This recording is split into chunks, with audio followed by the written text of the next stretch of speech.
میں جس بات کا قائل ہوں، کچھ علماء نے، تھنکرز نے 40 چیزیں لسٹ کی ہیں کہ یہ منافق کی 40 علامات ہیں. 40 علامات کسی انسان کو یاد رکھنا ممکن نہیں ہے. ہمارے نبی نے صلی اللہ علیہ وسلم بات کو سمپل کر دیا. یہ ہمارے نبی کے اپنے اعجاز میں سے ہے صلی اللہ علیہ وسلم کہ بات کو بہت آسانی سے سمپل طریقے سے. بہترین. اذا حدث کذبا، جب بات کرتا ہے تو جھوٹ بولتا ہے.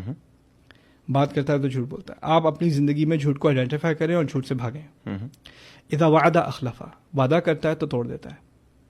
آپ نے یاد ایک وعدہ میں آپ کو بتاؤں، یہ صرف وعدہ یہ نہیں ہے کہ آپ نے کوئی دینی وعدہ کیا ہے. آپ کی جاب بھی ایک وعدہ ہے. آپ کے کام ہے سارے. آپ اگر بیٹھے جاب پر کمپیوٹر پہ آپ کو پروگرامنگ کا ٹیسٹ دیا ہوا ہے یا اکاؤنٹنگ کا ٹیسٹ دیا ہوا ہے اور آپ بیٹھے قرآن کی قرات بھی سن رہے ہیں، وہ بھی منافقت ہے. آپ نے وعدہ توڑا ہے. آپ کو پیسے قرآن کی قرات سننے کے نہیں دیے جا رہے. جس چیز کے پیسے دیے جا رہے ہیں اس کا آپ کام کرو. ہماری کانٹریکٹنگ، بہت سارے لوگ سروس انڈسٹری میں ہیں، کنسلٹنگ میں. میں بھی کنسلٹنگ میں تھا. Consulting is one of the biggest schemes in the world. کیوں؟ آپ کو کانٹریکٹ دیں گے کہ یہ 500 آورس کا پروجیکٹ ہے. وہ لوگ 20 گھنٹے میں پروجیکٹ ختم کر کے باقی 480 گھنٹے ویڈیو گیمز کھیل کے اس کے $100 an hour $300 an hour billing کریں گے. اور جو امپلائی ہے، جو مسلمان کافی سارے کانٹریکٹرز ہوتے ہیں، وہ آ کے کمپنی سے کہتے ہیں دیکھو پروجیکٹ ختم ہو گیا ہے، ہمیں نہیں بیٹھے رہو، کوئی بات نہیں، پیسے آ رہے ہیں. ایک ان ایتھیکل قسم کی پریکٹسز کارپوریٹ کلچر میں بھی ہیں. ہمارے یہاں تو بالکل کھل کر ہیں. نیو یارک سٹی میں جہاں میں پہلے کام کرتا تھا، وہاں پر میڈیکل انڈسٹری میں ذرا یہ شوگر کوٹڈ ہیں اور اتنی نظر نہیں آتی. But this is also hypocrisy. اذا وعد اخلف واذا اؤتمن خان، جب اس کو کوئی امانت دی جاتی ہے خیانت کرتا ہے اس کو. اور یہ امانت کا تعلق صرف پیسوں سے نہیں ہے. پیسے بڑی بات ہیں، ٹرسٹ سے بھی. اور باقی ٹرسٹ دیکھیں، آپ اگر پیرنٹس ہیں تو آپ کو ایک امانت دی گئی ہے. آپ ہسبینڈ ہیں، وائف ہے، آپ کو ایک امانت دی گئی ہے. آپ سبلنگ ہیں، آپ کو ایک امانت دی گئی ہے. اگر آپ نیبر ہیں تو آپ کو امانت دی گئی ہے. یہاں تک کہ اگر آپ گاڑی سڑک پر چلا رہے ہیں تو یہ لائسنس بھی آپ کو اسٹیٹ نے ایک امانت دی ہے کہ آپ نے کس طرح چلانی ہے. اذا تمینہ خانہ. تو اگر آپ ان تینوں چیزوں کی سمری بنائیں، چوتھی بات ہے لیکن 3 چیزیں یہ پہلی فنڈامنٹلز ہیں. اس میں جھوٹ سے دور رہنا، وعدہ پورا کرنا اور دیانتداری کرنا. جو امانت ہے اس سے آپ دیانت دیں. ان تینوں کو اگر آپ اس کا بھی خلاصہ نکال لیں تو اگر آپ ایک ڈیسنٹ ہیومن بینگ بن جائیں، کیریکٹر والے ہیومن بینگ بن جائیں، اس سے آپ کو کوئی یعنی کتابیں یاد کرنے کی ضرورت نہیں ہے، کوئی PhD کی ضرورت نہیں ہے. Just be a decent principled human being. ایک ایکسیپٹیبل نارم، جو ایک بیہیویئر ہے، بڑوں کو عزت دینا، پیار کرنا، کام کرنا، اپنی چیزیں کرنا، وہ بیسک چیزیں ساری. دین یور سیف. چوتھی بات، اذا خاصم فجر. یہ خطرناک ہے. اس کا تعلق تکبر سے ہے. جب جھگڑا کرتا ہے، کبھی کبھی انسان جھگڑے میں پڑ جاتا ہے. یہ ایک ایونچوئل سی بات ہے. یہ نہیں ہے کہ میں اگر دیندار ہوں یا میرا ایمان بڑا اعلی درجے کا ہے تو میرا کسی سے کوئی اختلاف نہیں ہوتا.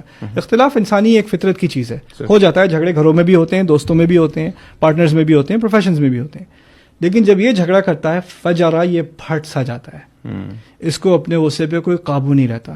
اس کی زبان سے جو نکلتا ہے، اس کے ہاتھ جیسے چلتے ہیں، اس کی آواز اتنی اونچی ہو جاتی ہے، اس کو کوئی کنٹرول نہیں رہتا، یہ کچھ اور ہی بن جاتا ہے. فجرا.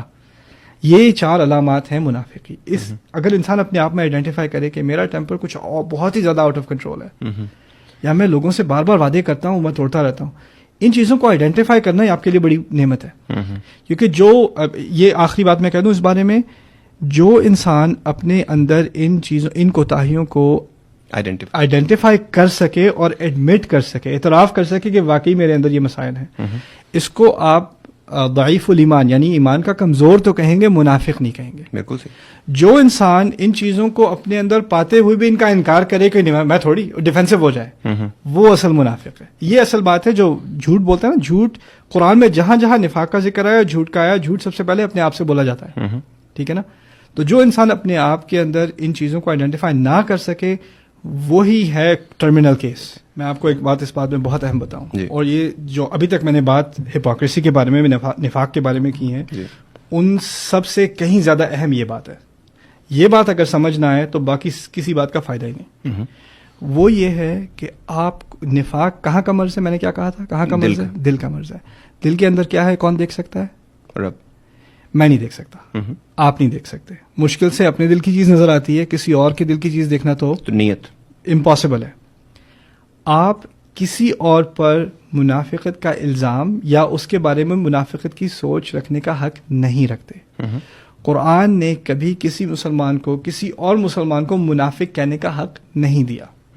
ہمارے نبی نے نہیں دیا صلی اللہ علیہ وسلم. ایسے منافقون تھے رسول صلی اللہ علیہ وسلم کے زمانے میں جن کی منافقت اتنی کلیئر تھی, اظہر من الشمس, سورج سے زیادہ واضح ان کا نفاق تھا. ان کا بھی جنازہ پڑھایا گیا ہے, ان سے بھی اجتناب, اس کو منافق مت کہو.